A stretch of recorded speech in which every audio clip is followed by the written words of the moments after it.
ಪ್ರಿಯ ನಿರೀಕ್ಷಕರೇ ನಮಸ್ಕಾರ. ಬೀರ್ಬಲ್ನ ವಿಶೇಷ ಕಾರ್ಯಕ್ರಮಕ್ಕೆ ಆತ್ಮೀಯವಾದ ಸ್ವಾಗತ. ವೀಕ್ಷಕರೇ, ಯಾವ ಹೊತ್ತದಲ್ಲಿ ಯಾವ ಹಾವಿರುತ್ತೋ ದೇವ್ರೇ ಬಲ್ಲ. ಯಾವುದು ಕೂಡ ನಾವು ನೀವು ಅಂದ್ಕೊಂಡಂಗೆ ಇರೋದಿಲ್ಲ. ಕೆಲವೊಂದು ಸಲ ಕೆಲವೊಂದು ವಿಚಾರಗಳು ನಿಮ್ಮ ಊಹೆಯನ್ನು ಕೂಡ ಮೀರಿ ಬಿಡುತ್ತೆ. ಕೆಲವೊಂದು ವ್ಯಕ್ತಿಗಳು ಕೂಡ ಅಷ್ಟೇ, ನಾವು ಅಂದ್ಕೊಂಡಿದ್ದಕ್ಕಿಂತ ಖತರ್ನಾಕ್ ಆಗಿರ್ತಾರೆ. ಯಾಕೆ ಈ ಮಾತು ಹೇಳಿದೆ ಅನ್ನೋದನ್ನ ಈ ವಿಡಿಯೋ ಮುಗಿಯೋ ಹೊತ್ತಿಗೆ ನಿಮಗೆ ಅರ್ಥ ಆಗುತ್ತೆ.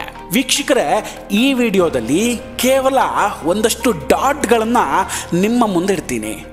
ಆ ಡಾಟ್ಗಳನ್ನು ನೀವು ಕನೆಕ್ಟ್ ಮಾಡ್ತೀರೋ ಅಥವಾ ಹಾಗೆ ಬಿಡ್ತೀರೋ ಅದು ನಿಮಗೆ ಬಿಟ್ಟಿದ್ದು.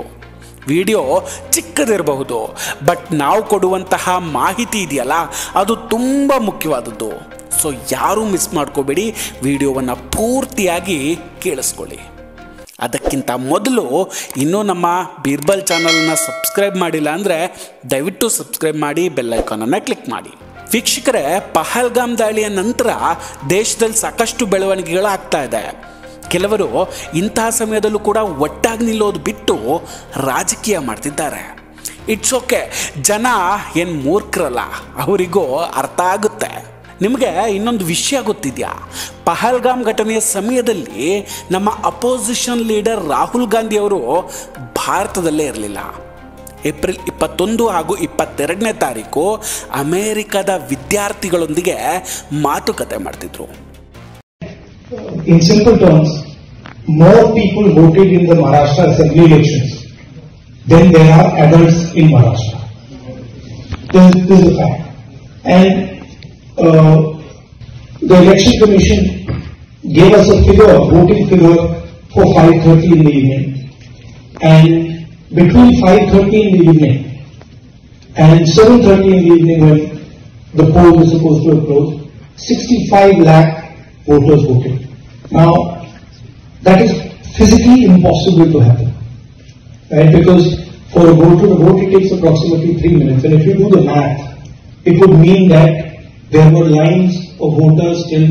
ಜಸ್ಟ್ ಒಂದು ಮಾಹಿತಿಗಾಗಿ ಹೇಳ್ತೀನಿ ವೀಕ್ಷಕರೇ, ರಾಹುಲ್ ಗಾಂಧಿ ಅವರು ಅಮೆರಿಕಕ್ಕೆ ಹೋಗಿದ್ದು 19ನೇ ತಾರೀಕು ಸಂಜೆ. ಇದು 2 ದಿನದ ಅಧಿಕೃತ ಭೇಟಿಯಾಗಿತ್ತು. ಆ ಭೇಟಿ 21 ಹಾಗೂ 22ನೇ ತಾರೀಕಾಗಿದೆ.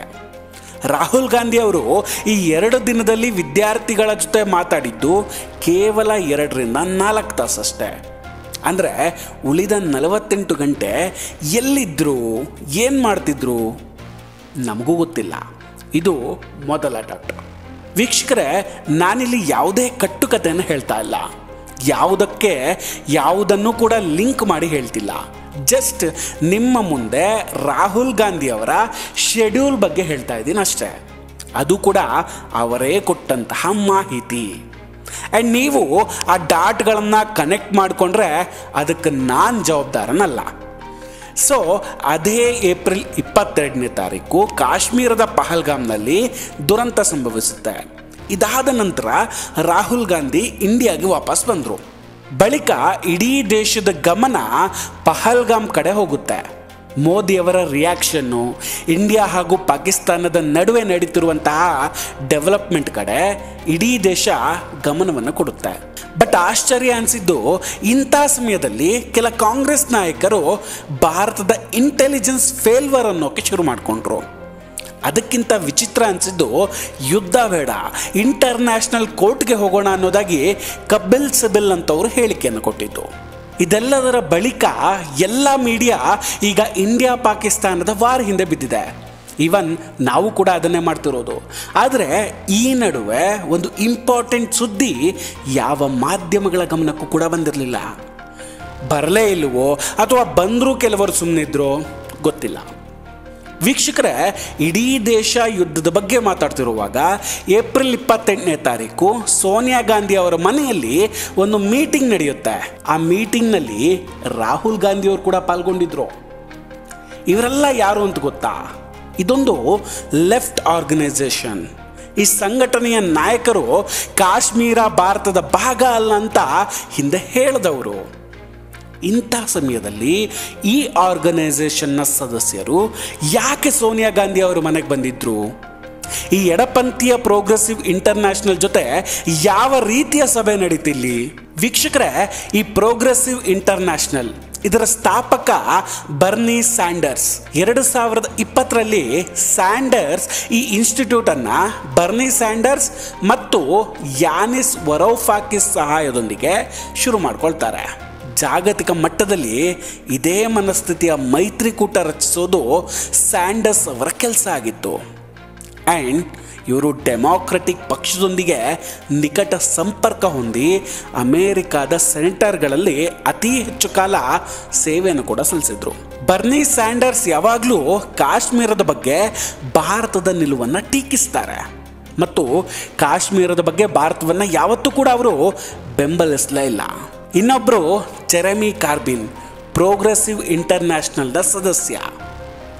ಕಾರ್ಬಿನ್ ಅದರ ಮಂಡಳಿಯ ಪ್ರಸ್ತುತ ಸದಸ್ಯರಾಗಿದ್ದಾರೆ.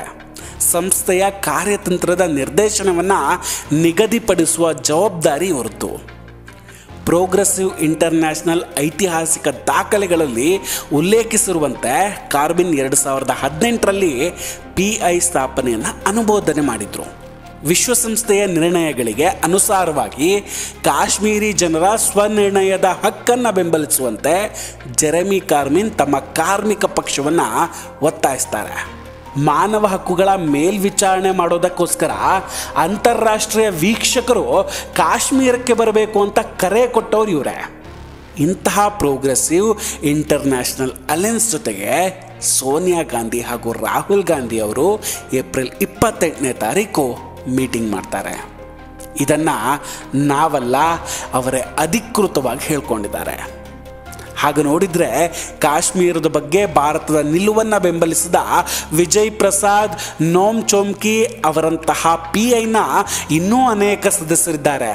ಇವರೆಲ್ಲ 2019ರಲ್ಲಿ ಆರ್ಟಿಕಲ್ 370 ರದ್ದನ್ನು ಟೀಕಿಸಿದವರು. ಸೊ ಈಗ ಪ್ರಶ್ನೆ ಏನಂದರೆ, ಪಹಲ್ಗಾಮ್ ಘಟನೆ ನಡೆದು 1 ವಾರ ಆಗಿಲ್ಲ. ಇಂಡಿಯಾ ಹಾಗೂ ಪಾಕ್ ನಡುವೆ ಯುದ್ಧದ ಭೀತಿ ಇದೆ. ಇಂಥ ಟೈಮಲ್ಲಿ ಈ ಭೇಟಿ ಯಾಕೆ? ಇಂಟ್ರೆಸ್ಟಿಂಗ್ ಏನಂದರೆ, ಇದರ ನೆಕ್ಸ್ಟ್ ಡೇ ಅಂದರೆ ಮೀಟಿಂಗ್ ನಡೆದ ಮರುದಿನವೇ ವರ್ಲ್ಡ್ ಬ್ಯಾಂಕ್ $108 ಮಿಲಿಯನ್ ಹಣವನ್ನು ಪಾಕಿಸ್ತಾನಕ್ಕೆ ಕೊಟ್ಟಿದೆ. ಅದು ಇಂಥ ಸಮಯದಲ್ಲಿ. ಇದನ್ನು ವುಮೆನ್ ಎಂಪವರ್ಮೆಂಟ್ಗೆ ಕೊಟ್ಟಿದ್ದೀವಿ ಅಂತೇನೋ ಹೇಳ್ಕೊಳ್ತಾರೆ. ಆದರೆ ನಿಜವಾಗಿಯೂ ಪಾಕಿಸ್ತಾನ ಅದಕ್ಕಾಗಿಯೇ ಇಲ್ಲಿ ಬಳಸ್ಕೊಳ್ಳುತ್ತಾ? ಆ ನಂಬಿಕೆ ಇದೆಯಾ? ಇಷ್ಟೂ ಘಟನೆಯನ್ನು ಡಾಟ್ಗಳು ಅಂದ್ಕೊಳ್ಳಿ. ಆ ಡಾಟ್ಗಳನ್ನು ಸೇರಿಸ್ತೀರೋ ಅಥವಾ ಹಾಗೆ ಬಿಡ್ತೀರೋ ಅದು ನಿಮಗೂ ಬಿಟ್ಟಿದ್ದು. ವಿಷಯ ಹೇಳೋದಿತ್ತು, ಹೇಳಿದ್ದೇವೆ. ವೀಕ್ಷಕರೇ, ನಾವು ಕೊಟ್ಟಂತಹ ಈ ಮಾಹಿತಿಗಳ ಬಗ್ಗೆ ನಿಮ್ಮ ಅಭಿಪ್ರಾಯ ಏನು? ದಯವಿಟ್ಟು ಕಮೆಂಟ್ ಮಾಡಿ ತಿಳಿಸಿ. ವಿಡಿಯೋ ಇಷ್ಟ ಆಗಿದ್ದರೆ ಲೈಕ್ ಮಾಡಿ ಹಾಗೂ ಶೇರ್ ಮಾಡಿ. ಇನ್ನೂ ಕೂಡ ನಮ್ಮ ಬೀರ್ಬಲ್ ಚಾನಲನ್ನು ಸಬ್ಸ್ಕ್ರೈಬ್ ಮಾಡಿಲ್ಲ ಅಂದರೆ ದಯವಿಟ್ಟು ಸಬ್ಸ್ಕ್ರೈಬ್ ಮಾಡಿ ಹಾಗೂ ಬೆಲ್ ಐಕಾನನ್ನು ಕ್ಲಿಕ್ ಮಾಡಿ. ನಮಸ್ಕಾರ, take care and bye bye. ಮತ್ತೆ ಭೇಟಿಯಾಗೋಣ.